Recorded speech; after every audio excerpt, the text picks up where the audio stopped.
আসসালামু আলাইকুম। আজকে আমরা তৃতীয় শ্রেণীর গণিত অধ্যায় ২ যোগ অনুশীলনী ৭, ৮, ৯ এর সমাধান নিয়ে আলোচনা করব। একটি গ্রামে ৪,৫৩৬ জন নারী ও ৪,৮৭৯ জন পুরুষ বাস করেন। ওই গ্রামে মোট কতজন লোক বাস করেন? ওই গ্রামে নারী বাস করে ৪,৫৩৬ জন এবং পুরুষ বাস করে ৪,৮৭৯ জন। তাহলে ওই গ্রামে মোট লোক সংখ্যা কত? ৯, ৬ যোগ করলে ১৫, ১৫ ৫ হাতে ১,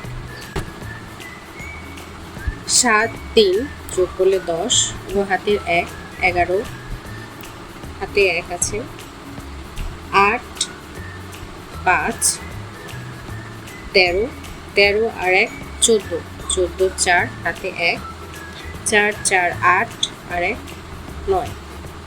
তাহলে ওই গ্রামে মোট লোক সংখ্যা বাস করে ৯,৪১৫ জন। লিজন বই মেলায় প্রথম দিনে ১২৫০ টাকা, দ্বিতীয় দিনে ১৪৬০ টাকা, তৃতীয় দিনে ১৫৭৫ টাকা এবং চতুর্থ দিনে ২,০০০ টাকার বই বিক্রি করেন। ৪ দিনে মোট কত টাকার বই বিক্রি করে?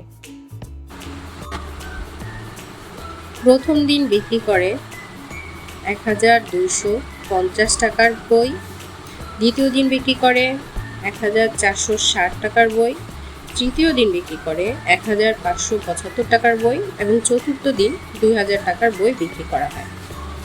তাহলে ৪ দিনে মোট কত টাকার বই সে বিক্রি করে? ৫, ৭, ৬, ৫, ১৮, ১৮ আর ৮ হাতে ১,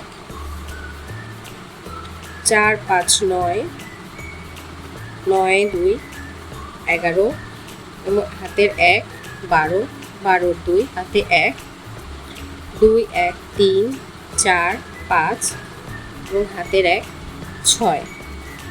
মোট ৬,২৮৫ টাকার বই সে বিক্রি করে। একটি গুদামে ৮,৩৭৫ বস্তা চিনি, ১১,৮৬০ বস্তা গম ও ১২,৭২০ বস্তা চাল আছে। ওই গুদামে মোট কত বস্তা জিনিস আছে?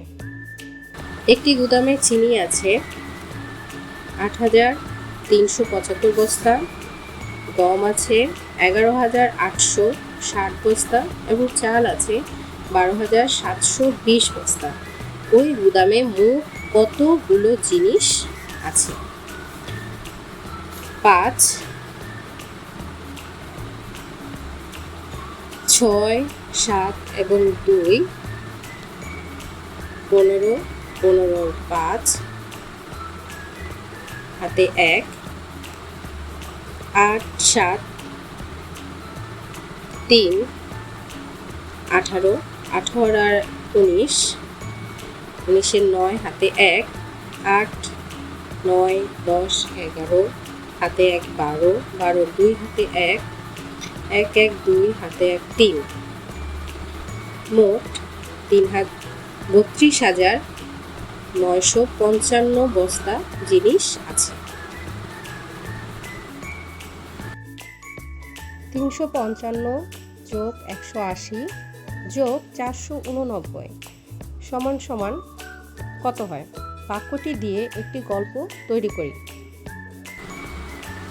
গল্পটি হলো, রিমা একটি দোকান থেকে ৩৫৫ টাকা দামে একটি বই, ১৮০ টাকা দামের একটি খাতা এবং ৪৮৯ টাকা দামের একটি ব্যাগ কিনল। সে মোট কত টাকা খরচ করলো?